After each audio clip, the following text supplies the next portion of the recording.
সুবহানাল্লাহ ওয়ালহামদুলিল্লাহ লা ইলাহা ইল্লাল্লাহ সুবহানাল্লাহ ওয়ালহামদুলিল্লাহ লা ইলাহা ইল্লাল্লাহ লা ইলাহা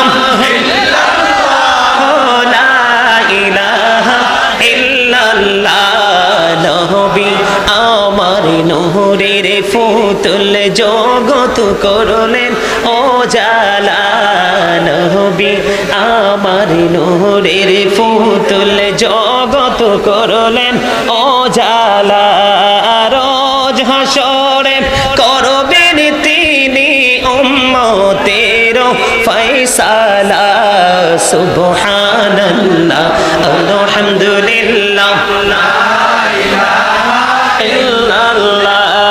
সুবহানাল্লাহ ওয়ালহামদুলিল্লাহ লা ইলাহা ইল্লাল্লাহ লা ইলাহা ইল্লাল্লাহ লা ইলাহা ইল্লাল্লাহ আরশ কুরসি লৌহ কলম সৃষ্টি যাহার ওসিলা আরশ কুরসি লৌহ কলম সৃষ্টি যাহার ওসিলা যে আল্লাহ খুশি হইয়া নাম রাখলেন হাবিবুল্লাহ সুবহানাল্লাহ আলহামদুলিল্লাহ লা ইলাহা ইল্লাল্লাহ সুবহানাল্লাহ ওয়ালহামদুলিল্লাহ লা ইলাহা ইল্লাল্লাহ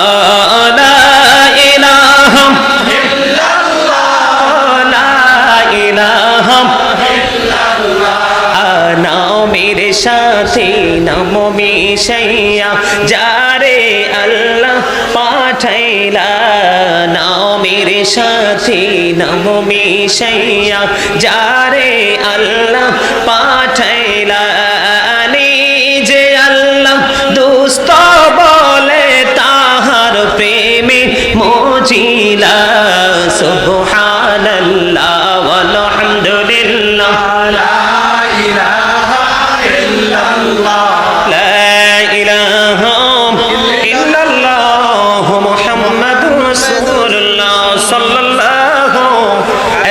সাল্লাম লা ইলাহা ইল্লাল্লাহ লা ইলাহা ইল্লাল্লাহ হায়রে কত সুন্দর মদিনা কেমনে যাব জানি না হায়রে কত সুন্দর মদিনা কেমনে যাব জানি না হায়রে দয়া করো দয়াল আল্লাহ দয়া করো দয়াল আল্লাহ পোড়াও মনের বাসনা লা ইলাহা ইল্লাল্লাহ লা ইলাহা ইল্লাল্লাহ হায়রে নামাজ রোজা ছাইরো না মা বাবাকে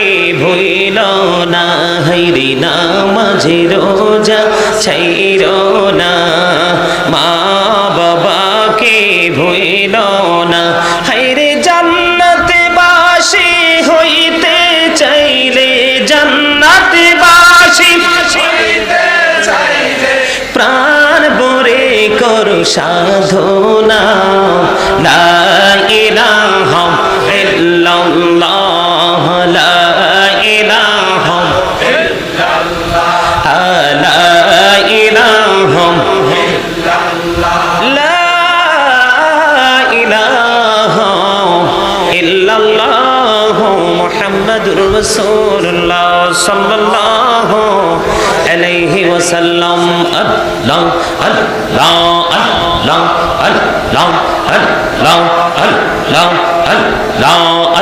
আল্লাহ আল্লাহ আল্লাহ আল্লাহ আল্লাহ আল্লাহ আল্লাহ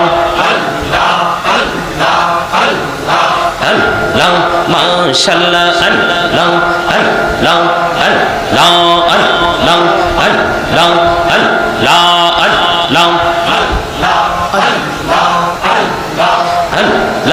এই নামেতে এত মধু, এই নামেতে এত মধু জাহানি তো আগের দয়াল, জাহানি তো আগে। যতই যাবি নামটি তোমার, যতই যাবি নামটি তোমার, ততই মধুর লাগে রে দয়াল, ততই মধুর লাগে। আল্লাহ আল্লাহ আল্লাহ আল্লাহ মাশাআল্লাহ, আল্লাহ আল্লাহ আল্লাহ আল্লাহ আল্লাহ আল্লাহ আল্লাহ আল্লাহ আল্লাহ আল্লাহ আল্লাহ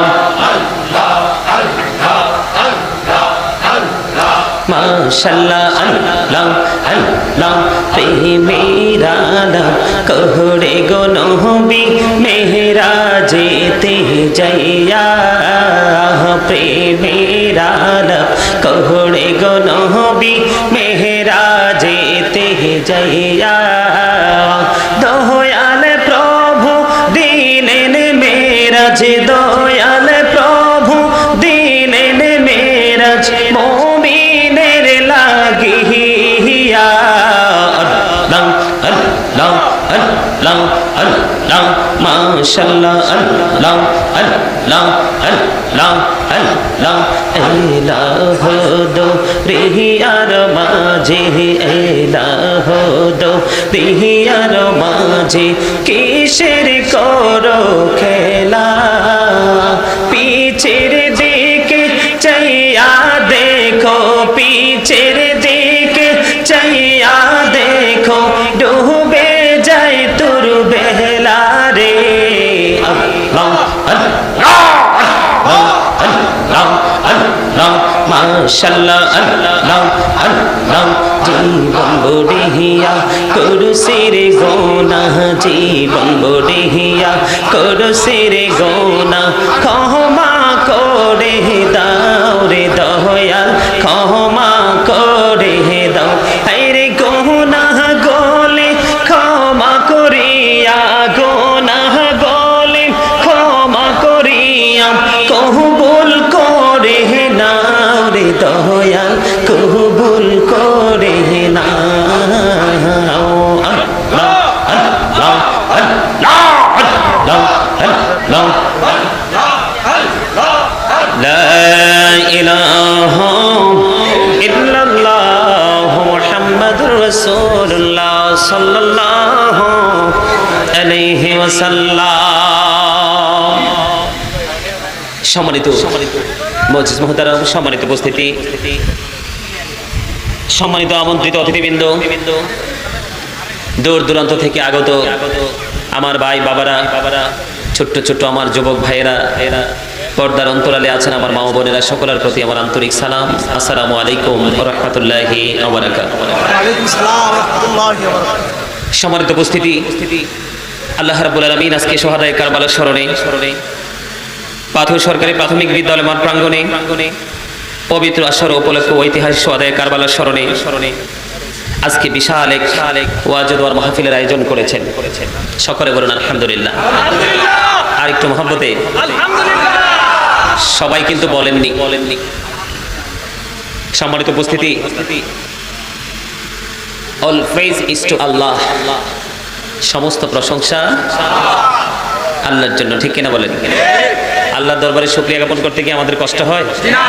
আরো জোরে। আল্লাহ রাব্বুল আলামিন বলেছেন, আল্লাহ ক্রিয়েটেড দ্য মাইন্ড, আল্লাহকে আল্লাহর মন মতো, আমাদেরকে আল্লাহ রাব্বুল আলামিন আল্লাহর মন মতো করে সৃষ্টি করেছেন, গঠন করেছেন। জোরে জোরে বলেন না সুবহানাল্লাহ। ফি আই সূরাতিন মা শাআ রাক্কাবাক। আল্লাহু আকবার। তো যেই রকম আশা করছিলাম সেই রকম হয় নাই। আল্লাহ রাব্বুল আলামিন বলেছেন, আল্লাহ ক্রিয়েটেড দ্য মাইন্ড, আল্লাহর মন মতো করে আমাদেরকে গঠন সৃষ্টি। আর সূরা 3 এ গেলে আমরা দেখতে পাই আল্লাহ রাব্বুল আলামিন বলেছেন 18,000 মাখলুকাত, 80,000 আলম। আল্লাহর সৃষ্টির মধ্যে যা কিছু আছে সকল সৃষ্টির মধ্যে শ্রেষ্ঠ আকৃতি দিয়ে আমাদেরকে সৃষ্টি করেছেন। খলাকাল ইনসানা ফি আহসানি তাকওয়িম, আল্লাহ বলেছেন। জোরে জোরে বলেন না সুবহানাল্লাহ। সম্মানিত উপস্থিতি, দয়া করে স্টেজ এবং আমার সামনে দর্শক সারিতে যারা আছেন শ্রোতা হিসাবে সবাইকে একটা কথা বলবো আমি শুরুতে।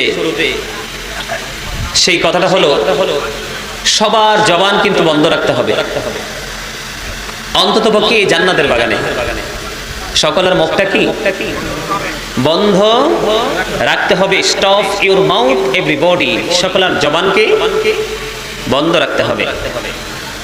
আরেকটা কথা হলো, যারা যদি আপনারা সত্যিকার অর্থে ইমাম হুসাইন রাদিয়াল্লাহু তাআলা আনহু আহলে বাইত প্রেমিক হয়ে থাকেন, হয়ে এসে থাকেন, সকলের কাছে আমার আরেকটা বিনীত অনুরোধ থাকবে। সেই অনুরোধটা হচ্ছে আমার কথাগুলোর দিকে সবার গভীর মনোযোগ থাকতে হবে। কি থাকতে হবে? মনোযোগ দিয়ে কথা শুনতে রাজি আছেন সবাই? You listening my lecture very attentively. সবাইকে আমার কথাগুলো মন দিয়ে শুনতে হবে, সকলের জবানকে বন্ধ রাখতে হবে। আর আমার বিশ্বাস আমার ভাই বাবা যারা আছেন বাড়ি ঘরে দোকানপাটে রাস্তাঘাটে সবাই আশা করি আসবে ধীরে ধীরে। আপনাদের কি মনে হয় আসবে না? আসবে। যেহেতু আসার সম্ভাবনা আছে, আপনাদের সবাইকে ফার্স্ট টাইমে বলবো আপনারা সকলে সামনের যে খালি জায়গাগুলো আছে জায়গাগুলো দয়া করে একটু, যদি আপনাদের কষ্ট না হয়, ফাঁকা জায়গাগুলো একটু ফিল আপ করে বসবেন, মানে ফাঁকা গ্যাপ জায়গাগুলো একটু পূর্ণ করে বসবেন। আমার কথা কি বুঝতে পারছেন? আর বিশেষ করে আমি বিশ্বাস করি, মানে আমার মন বলতেছে আমি আজকে আলোচনা করে মজা পাবো। কেন বলেন তো? আলোচনা করে মজা পাবো সেই প্রত্যাশা আমার কোত্থেকে এসেছে? যখন আমি মাহফিলে কদম দিয়েছি তখনই আমার সেই কনফিডেন্সটা হার্ড হয়ে গেছে, মানে আমার কনফিডেন্সটা বেড়ে গেছে। কেন জানেন? এই যে এখানে আমার ম্যাক্সিমামই হচ্ছে দাড়ি পাকা আমার মুরব্বী বাবারা। আলহামদুলিল্লাহ বলেন। কারণ আমরা তো এই প্রজন্মের মানুষ, ইয়াং মেন, এই প্রজন্মের মানুষের অন্তরে কিন্তু প্রেমের যথেষ্ট অভাব, ঠিক না? কথাগুলো মন দিন, আসলে কিন্তু আপনারা কিছুই বুঝবেন না। আমাদের বর্তমান প্রজন্মের মানুষের অন্তরে প্রেমের কিন্তু যথেষ্ট অভাব। আর আমার দাড়ি পাকা মুরব্বী বাবা যারা আছেন, দাদার বয়সী যারা আছেন, তাদের মনের মধ্যে কিন্তু ভালোবাসা প্রেম কিন্তু ভরা। দেখবেন মুরব্বীরা কথা বলতে চাইলে উঠতে চায় না। আর আমাদের এত অহংকার, আমাদের সাথে কথা বলতে চাইলেও কিন্তু আমাদের একটু কথা শোনার মতো সেই ধৈর্য। এই জন্য আপনারা বলেন, আপনারা যখন ইয়াং ছিলেন, মানে একদম নওজোয়ান ছিলেন, আপনাদের সময়ের পৃথিবীর অবস্থা কেমন ছিল আর এখন আমাদের সময়ের অবস্থা কেমন? খারাপ না? এত বেশি খারাপ যেই খারাপের কথা আমি বর্ণনা করে শেষ করতে পারবো না, ঠিক কিনা বলেন? এই বর্তমান প্রজন্মের পিতামাতাও তাদের জায়গায় নাই, সন্তানরাও কিন্তু তাদের জায়গায় নাই। কথা বলেন, আপনার আমার সাথে কথা বলতে হবে। মাহফিলটা কিন্তু সারা রাত্র ব্যাপী হবে না, রাত্রের কিছু অংশের মধ্যেই কিন্তু মাহফিলটা শেষ হয়ে যাবে।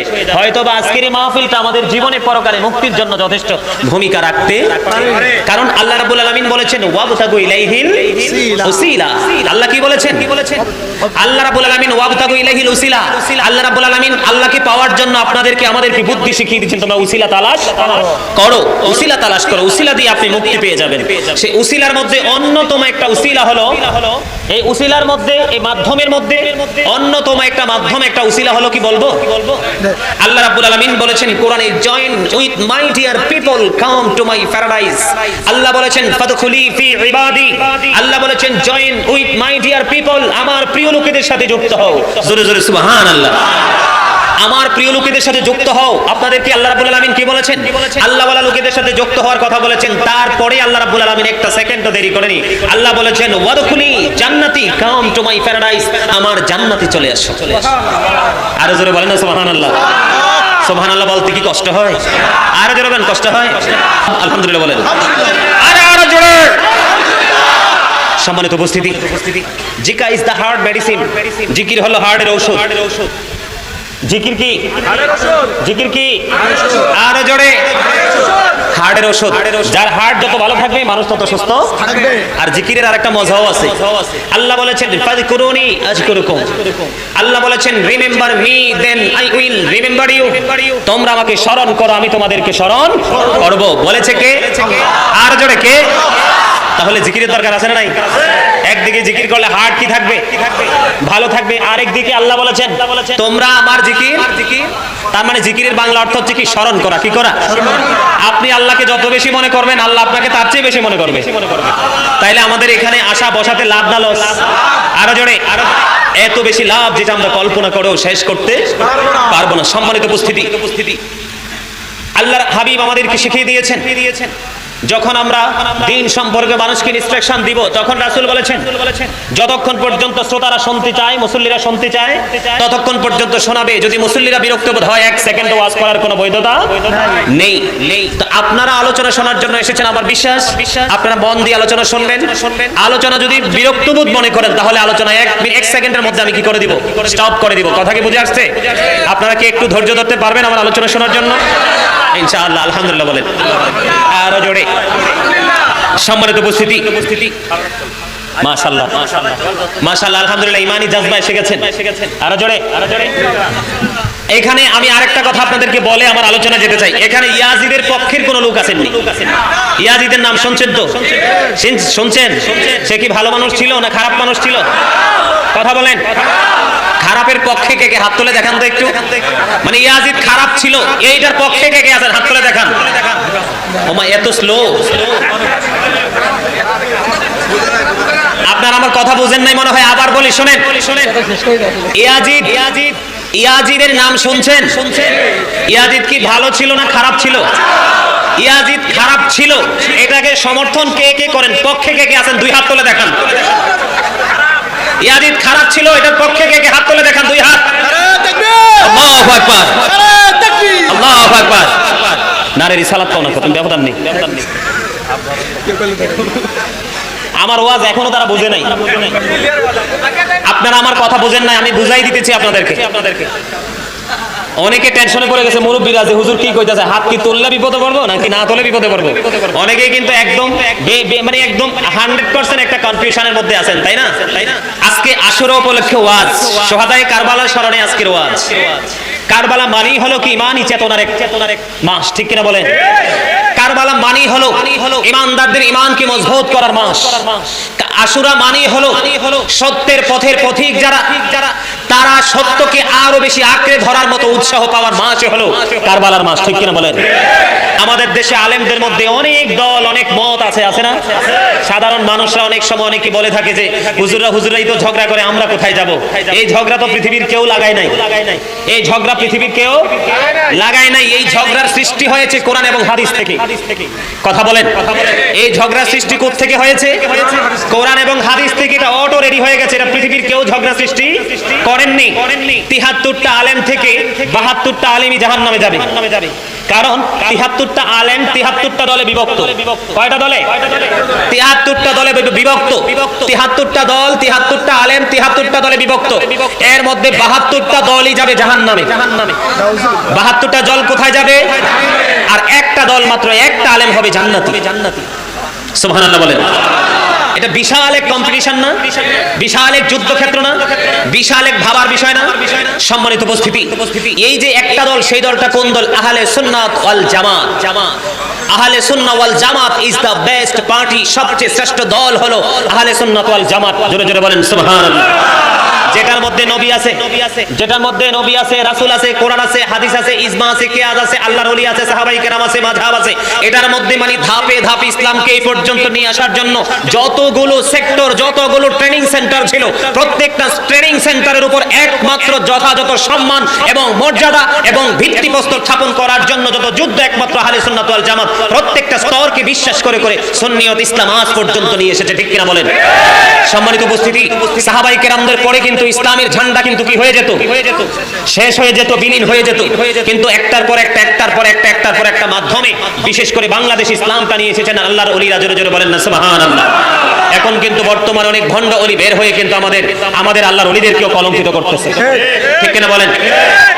সম্মানিত উপস্থিতি, আজকে হবে সত্য এবং মিথ্যার পার্থক্য, ইমানদার এবং বেঈমান কি চিনার পার্থক্য। সম্মানিত উপস্থিতি, সোহাদায়ে কারবালা এবং ইমাম হুসাইনের পক্ষে যারা আছে তারা নিঃসন্দেহে ইমানদার। আর এক সেকেন্ডের জন্য যারা ইয়াজিদের পক্ষ নিয়ে ইয়াজিদকে সমর্থন করে কথা বলেছে তারা কিন্তু কখনো ইমানদার হতে পারে। সম্মানিত উপস্থিতি, আল্লাহর হাবিব হাদিস শরীফের মধ্যে বলে দিয়েছেন, বিলিভার্স লাভ দ্য প্রফিট। নবী বলেছেন, ইমানদাররা আমি নবীকে ভালোবাসবে, hypocrites don't love the profit. মুনাফিকরা আমি নবীকে ভালোবাসবে না। সম্মানিত উপস্থিতি, বেঈমান কাফের মুশরিকেরা আমাদের প্রকাশ্য দুশমন। বেঈমান কাফের মুশরিকেরা আমাদের প্রকাশ্য দুশমন। আল্লাহ রাব্বুল আলামিন পবিত্র কালামুল্লাহ শরীফ দ্বারা এটাকে ইনশিওর করে দিয়েছেন, নিশ্চিত করে দিয়েছেন, ইন্নাল কাফিরিনা কানু লাকুম আদুওয়াম মুবিনা, the heretics are the eternal enemy of the believers. ইমানদারদের প্রকাশ্য দুশমন হলো বেঈমানেরা। জোরে জোরে বলেন আল্লাহু আকবার, আর জোরে বলেন আল্লাহু আকবার। যেমনি ভাবে দুশমন আমাদের শয়তান, শয়তান is the eternal enemy of the believers, ইন্না শাইতানা লাকুম আদুওয়ান ফাত্তাখিযুহু আদুওয়া। শয়তান আমাদের প্রকাশ্য দুশমন, এটা বলেছেন কে? আল্লাহ। তবে সম্মানিত উপস্থিতি, ইমানদারদের জন্য আল্লাহ রাব্বুল আলামিন ব্যতিক্রম একটা নিউজ দিয়েছেন। আল্লাহ বলেছেন, ইন্না কাইদা শাইতানি কানা দাঈফা, শয়তান ডিসিপশন ইজ ভেরি উইক। শয়তানের ধোঁকা মুমিনের জন্য একেবারে দুর্বল। মুমিনকে কোনোদিন কোশ্চিনকালেও শয়তান ধোঁকা দিয়ে ঘায়েল করতে পারবে না। আওয়াজ করে বলেন সুবহানাল্লাহ। আমি বলতে চেয়েছিলাম, সত্য মিথ্যার পার্থক্য করতে গেলে আমাকে বিভিন্ন সময় বিভিন্ন দিক থেকে প্রসঙ্গ টেনে আনতে হবে। যাদেরকে আল্লাহ বিবেক দিয়েছেন, বিচক্ষণতা বোধ দিয়েছেন, তারা গভীরভাবে ভেবে আপনারা এটাকে কি করতে পারবেন, মেন্টালিটিতে আপনারা আপনাদের ব্রেইন আপনি সেটআপ দিতে পারবেন। কথা কি বুঝতে পারতেছেন? সম্মানিত উপস্থিতি, আমি আপনাদেরকে বলতে চাই, বেঈমানরা কিন্তু বিনা হিসাবে অনন্তকাল জাহান্নামে থাকবে। উইদ্দাত লিল কাফিরিন, স্পষ্ট করেছেন আমার আল্লাহ, ঠিক কিনা বলেন? আর উইদ্দাত লিল মুত্তাকিন, মুত্তাকিনদের জন্য জান্নাত বরাদ্দ করেছেন আল্লাহ রাব্বুল আলামিন। এটা নিশ্চিত করেছেন আল্লাহ রাব্বুল আলামিন। জোরে জোরে বলেন সুবহানাল্লাহ। এই হিন্দু, খ্রিস্টান, বৌদ্ধ, ইহুদি, নাসারা যত বামপন্থী আছে, বেঈমান আছে, সবাই জাহান্নামী। আল্লাহ স্পষ্ট করে কোরআনে ঘোষণা করে দিয়েছেন, যদি তারা শেষ পর্যন্ত বেঈমান হয়ে মারা যায়। ঠিক না ঠিক? কিন্তু ৭৩টা দল তো আমরা মুসলমানেরই হবে। কার হবে? ৭৩টা দল কিন্তু আমরা মুসলমানেরই হবে। সম্মানিত উপস্থিতি, এই ৭৩টা দলের মধ্যে ৭২ দল একদিকে, কোনো না কোনো ভাবে তারা একদিকে থাকবে। আর যেই দলটা জান্নাতি আহলে সুন্নাত ওয়াল জামাতের অন্তর্ভুক্ত, সঠিক আকীদা সম্পন্ন, সেই দলটা সম্পূর্ণ আলাদা একটা দল। সেই দলের সম্পর্কে, সেই দল সম্পর্কে আমার রাসূল জান্নাতের ঘোষণা দিয়েছেন। জোরে জোরে বলেন সুবহানাল্লাহ। বেঈমান কাফেরের চাইতেও কিন্তু নিকৃষ্ট হলো মুনাফিক, কারণ মুনাফিকরা ছদ্মবেশে আছে, ছদ্মবেশে কিন্তু ইমানদারের ইমানকে হরণ করে নিয়ে যাওয়ার চেষ্টা করে। আর সেই বেঈমান মুনাফিক ছিল ইয়াজিদ। বলে হুজুর কেন? আমার দিকে তাকান। ইয়াজিদ কিন্তু বেঈমান ছিল না। ইয়াজিদের পিতা আমির মুয়াবিয়া ছিলেন নবীর একজন প্রেমিক, প্রসিদ্ধ একজন সাহাবী। জোরে বলেন সুবহানাল্লাহ। আমার নবীর প্রতি যথেষ্ট শ্রদ্ধা ভালোবাসা ছিল আমির মুয়াবিয়ার। এই আমির মুয়াবিয়ার সন্তান হলো ইয়াজিদ। ইয়াজিদের উপদেষ্টা ছিল যার নাম, তার নাম হলো শারজুন বিন মানসুর রুমি, যিনি ছিলেন একজন ইহুদি। একজন ইমানদারের উপদেষ্টা যদি কখনো কোনো ইহুদি হয়, তাহলে সেই ইমানদারের ঈমান কি ঠিক রাখা সম্ভব? কথা বলেন সম্ভব? সম্মানিত উপস্থিতি, ইয়াজিদ ছিলেন একজন ক্যারেক্টারলেস ম্যান। আর ইয়াজিদের গ্রুপে যারা ছিল, গ্রুপিং যারা করেছে, তাদেরকে বলা হয় ক্যারেক্টারলেস পিপল। ঠিক কিনা বলেন? ইয়াজিদ চরিত্রহীন ছিল। কেমন ছিল? ইয়াজিদ কিন্তু বানর নিয়ে খেলা করত, বানর নাচাতো। কি করত? বানর নাচাতো, বানর নিয়ে খেলা করত ইয়াজিদ।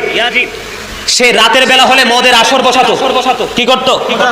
মদের আসর বসাতো। আমাদের বর্তমান প্রজন্মে বাংলাদেশে কি অসৎ মহিলা আছে না? কথা বলেন, অসৎ মহিলা আছে না? অসৎ পুরুষ আছে না? তাদের কিন্তু দিন নাই রাত নাই, তারা নির্জন জায়গা পাইলে কিন্তু অবৈধ সম্পর্কে জড়িত হয়ে যায়। ঠিক ইয়াজিদ বাহিনী ছিল এরকম, মদের আসর বসাতো, দিনের বেলা বানর নাচাতো।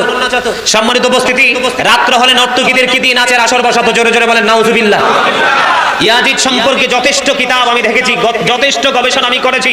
ইয়াজিদের কোথাও বিন্দু পরিমাণ গুণের সম্ভাবনা আমি দেখিনি। ইয়াজিদ এত বড় একটা নষ্ট চরিত্রের মানুষ ছিল, কিন্তু তার মুখে কিন্তু ইসলামের কথা ছিল। কোন পৃথিবীর কোন আলেম বলতে পারবে না যে ইয়াজিদ কোনোদিন প্রকাশ্যে একটা মসজিদ ভেঙেছে। কোনোদিন কোন একটা মানুষ বলতে পারবে না যে ইয়াজিদ প্রকাশ্যে ইসলামের বিরোধিতা করেছে। সে কোনোদিন মসজিদ ভাঙে নাই, মাদ্রাসা ভাঙে নাই। সে কিন্তু মুখে ইসলামের কথা ছিল। ইয়াজিদিয়াত হলো মুখে ইসলামের কথা বলা, আর অন্তর ইসলামকে ধ্বংস করার পরিপূর্ণ সিদ্ধান্ত নেওয়ার নামই হলো ইয়াজিদিয়াত। আমাদের পৃথিবীতে বর্তমানে বাংলাদেশে তথা গোটা পৃথিবীর বুকে আমি কিন্তু কয়েকটা দেশ ভ্রমণ করে এসেছি। সম্মানিত উপস্থিতি, গোটা বাংলাদেশটা কিন্তু আমার সফর মোটামুটি শেষ হয়ে গেছে। শুধু 2টা জায়গা বাকি আছে, একটা হলো টেকনাফ আর একটা হলো তেতুলিয়া। 2টা জায়গা যদি কমপ্লিট করতে পারি, মোটামুটি বাংলাদেশ সফর শেষ হয়ে যাবে। আমাদের বাংলাদেশ মানে কি বলবো, একটা বিউটিফুল কান্ট্রি। আপনারা জানেন না বাংলাদেশটি কত সুন্দর, সবুজ শ্যামল ঘেরা, এক প্রাকৃতিক পরিবেশে ভরা। সম্মানিত উপস্থিতি, বিভিন্ন দেশ থেকে, বিশেষ করে ভারত থেকে যখন ফোন কল আসে, এরা বলে হুজুর বাংলাদেশটা যেমন সুন্দর, বাংলাদেশের আলেমগুলোও তেমন সুন্দর। জোরে বলেন না সুবহানাল্লাহ। বলে কি হুজুর যদি ভারতবর্ষে জন্ম না হয় বাংলাদেশে জন্মগ্রহণ করতাম মনে হয় আমরা ধন্য ছিলাম। কয় আমাদের দেশেও কিন্তু আলেম ওলামা আছে, কিন্তু বাংলাদেশের আলেমদের মতো তো চমৎকার ভাবে বয়ান আমাদের দেশের আলেমরা করতে পারে না। জোরে জোরে বলেন না সুবহানাল্লাহ। আমিও বলছি তাদের সাথে, তারা কিন্তু ইংলিশে কথা বলতে বেশি পছন্দ করে। সম্মানিত উপস্থিতি, তো যেটা আমি বলতে চেয়েছিলাম, বর্তমানে কিন্তু বাংলাদেশেও কিন্তু ইহুদি নাসারাদের দালাল টাকার জন্য কিন্তু ইসলামকে ধ্বংস করতেছে। আপনারা হয়তো সাধারণ মানুষ এগুলো বুঝবেন না, আমাদের মতো মানুষ আমরা কন্টিনিউ এগুলো নিয়ে গবেষণা করি, মানুষ নিয়ে চলাফেরা করি, আমাদেরই কিন্তু তাদের মুখোশটা বের করতে কিন্তু খুব কষ্ট হয়ে যায়। আর আপনারা এটা তো প্রশ্নই আসে না। সম্মানিত উপস্থিতি, 61 হিজরিতে কারবালা হয়েছে। কত হিজরি? 61 হিজরিতে কারবালা হয়েছে। কারবালার ইতিহাসে আমি আসবো, তবে আমি আপনাদেরকে ইয়াজিদ সম্পর্কে একটু সংক্ষিপ্ত আকারে একটু তথ্য দিব, কারণ এই পাপিষ্ট নরপিশাচকে নিয়ে কথা বলে সময় নষ্ট করতে চাই না, কিন্তু তাকে নিয়ে কথা এই কারণে বলতে হয় কারণ ইমাম হুসাইন কতটা ন্যায়পরায়ণ ছিলেন, নবী প্রেমিক ছিলেন, কোরআন সুন্নাহর প্রতি কতটা প্রেম ছিল, নবীর আদর্শে কত বড় আদর্শবান একজন মানুষ ছিলেন, নবীর কলিজার টুকরা ছিলেন, আহলে বাইতের একটা অংশ ছিলেন, সেটা কিন্তু ইয়াজিদ সম্পর্কে না বললে আপনারা কখনোই বুঝতে পারবেন না। এই জন্য কিন্তু এই পাপিষ্ট ইয়াজিদের নাম বাংলার আনাচে কানাচে, পৃথিবীর আনাচে কানাচে নবী প্রেমিকরা ইচ্ছা না থাকলেও শুধু কম্পেয়ার করার জন্য কিন্তু তার বক্তব্যটা তুলে আনতে হয়। ঠিক না? ঠিক? আপনারা কি আমার সাথে একমত?